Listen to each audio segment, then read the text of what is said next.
Crônicas do Amanhecer. Por Feijão Centro Espírita Allan Kardec de Balneário Gaivota, 27 de abril de 2019. Sobre a tragédia de Suzano, parte 02. Por Ivone Magi, escreveu dia 15 de março de 2019.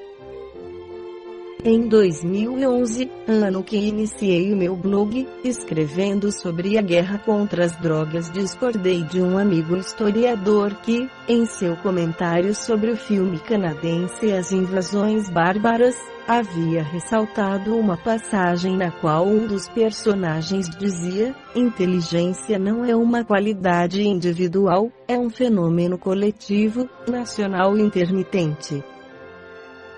Não quero ser pessimista, mas há ocasiões em que ela se ausenta por longo tempo.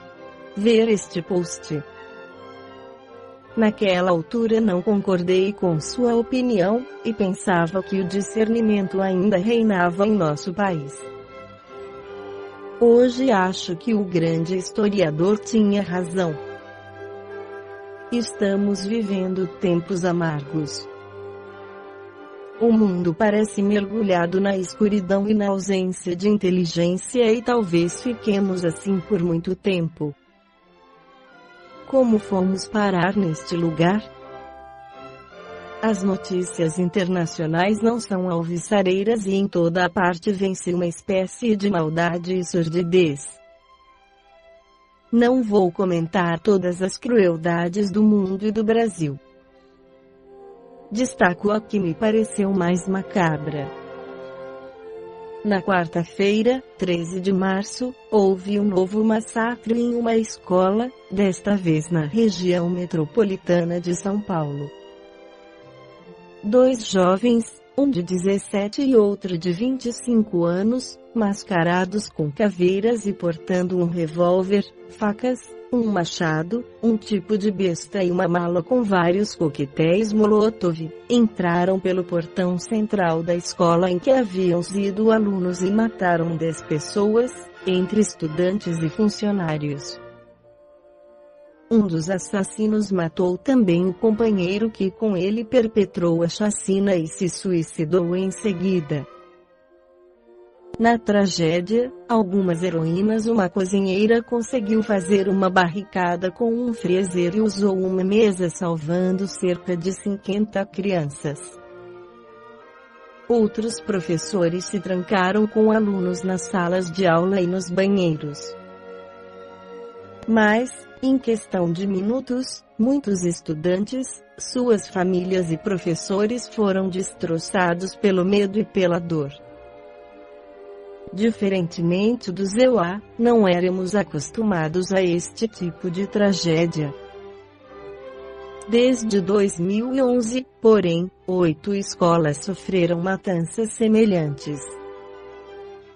Esta foi tramada por 2 amigos de infância que leram muito sobre os casos ocorridos na América do Norte, colocaram em seu perfil no Facebook cenas em que figuram com armas em punho.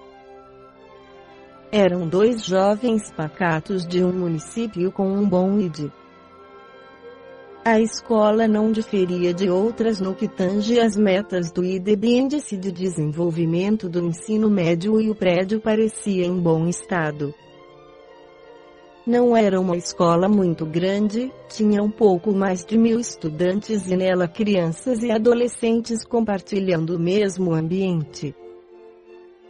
O noticiário e os órgãos investigativos se perguntam sobre as motivações para o ato sanguinário, mas será que existe razão para uma ação tão incompreensível? A insanidade também está presente nos comentários. Um senador da República afirmou que a chacina era causada pelo Estatuto do Desarmamento, pois se os professores tivessem uma arma teriam abatido os jovens à bala. O mesmo argumento foi tecido pelo presidente norte-americano Donald Trump em um dos últimos massacres em escolas no seu país. Eu penso exatamente o contrário. Como essa arma foi parar na mão desses jovens? Como aceitar que, num país como o nosso, cheio de pobreza, miséria e desvario, os cidadãos possuam armas legalmente? Repito aqui a frase: a inteligência não é uma qualidade individual, é um fenômeno coletivo, nacional e intermitente. Não quero ser pessimista, mas há ocasiões em que ela se ausenta por longo tempo. Penso mesmo, diferentemente do que disse em 2011, que não é de hoje que estamos vivendo na escuridão, nas trevas. Na crônica do amanhecer anterior vimos que Jesus e os bons espíritos estão trabalhando para a transformação do mundo atual em um mundo melhor. Isso se faz pela educação.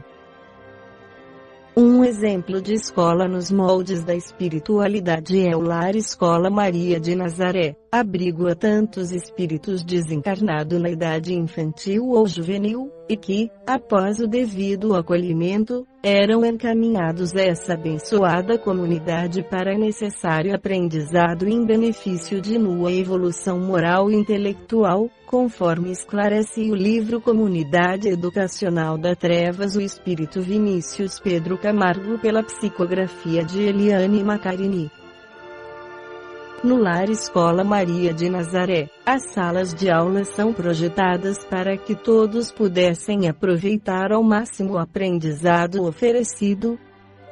Cada aluno recebe um computador, pessoal e portátil, que lhe servirá enquanto permanecer na escola, e cada sala de aula possui 30 poltronas equipadas com um teclado acoplado a seus braços, que se liga ao computador da sala de aula. Então, em caso de qualquer dúvida, o estudante poderá registrá-la e, ao final de cada exposição, o professor responderá às perguntas propostas, ocasião em que todos participarão por intermédio de uma saudável discussão, explicou Marta. E Alberto completou: cada sala é independente da outra, e cada uma destinada a um assunto. O aluno circula entre essas salas obedecendo a uma programação de estudos previamente escolhida por ele e aconselhada por monitores de acordo com as suas necessidades. No final de cada semana, esclareceu Marta, os alunos de cada sala discutem entre si um assunto cujo estudo gostariam de aprofundar ou mesmo uma curiosidade que desejariam ter esclarecida. O professor da sala terá uma semana para pesquisar e preparar o estudo. Os sábados são destinados a esse tema livre. O tema livre obedece a uma ordem ou não? Perguntei. Ordem nenhuma, caso contrário, o tema não seria livre. Temos observado que a maioria opta por assuntos ligados à vida na matéria.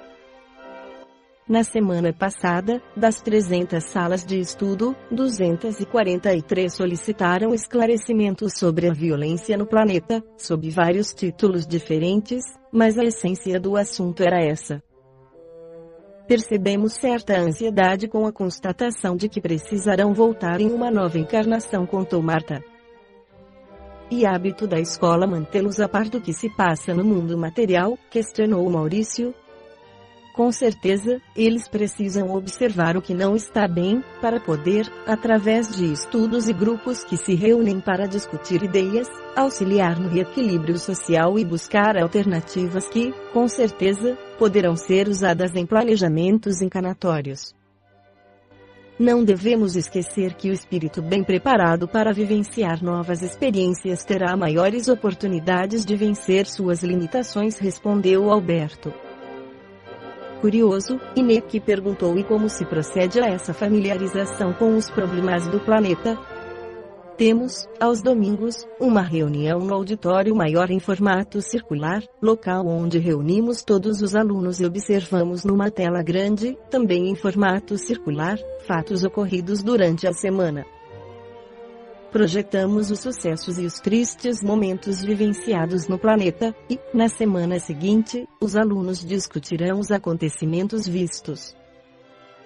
Para aqueles já preparados, programamos algumas excursões na crosta, sempre orientadas por monitores, esclareceu Marta.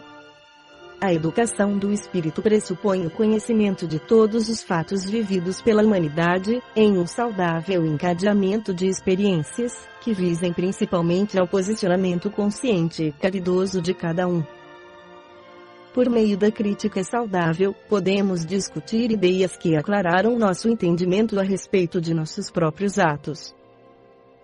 E o espírito, que passa a observar e opinar sobre o caminho que a humanidade anda traçando para si mesma, também poderá modificar com firmeza de propósito esse estado caótico que hoje vivemos, opinou Ineke. Trata-se do exercício consciente da inteligência, completou Maurício. Isso mesmo, Maurício, concordou Ineke. Assim, o espírito passa a utilizar a inteligência de maneira consciente, agindo com equilíbrio dentro do próprio meio social, dessa maneira contribuindo para a evolução moral da comunidade social. Fez uma pequena pausa reflexiva e continuou: caso contrário, estará estagnado em falsos conceitos de evolução, preso à infância desregrada da própria consciência. Como encontramos em O Livro dos Espíritos e a Felicidade dos Brutos.